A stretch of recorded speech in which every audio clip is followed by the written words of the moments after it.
امشي بيتي ازاي ب 700 جنيه؟ انت بتتكلم جد؟ تعالى.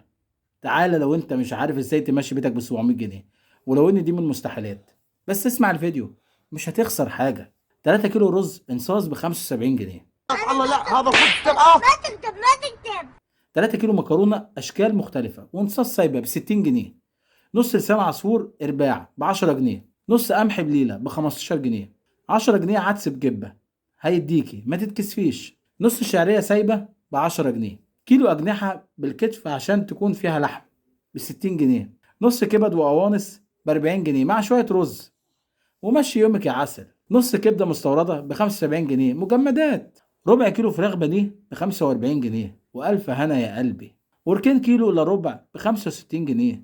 سمكتين بولتي حجم كبير كيلو ونص ب 145 جنيه، وخليهم سنجاري يكفي 4 افراد وهتعجبك. 3 كيلو بطاطس حجم وسط ب 50 جنيه. 3 كيلو طماطم حجم صغير ب 20 جنيه. كيلو خيار ب 10 جنيه. نص فلفل حامي على بارد ب 7 جنيه. كيلو بتنجان رومي ب 8 جنيه.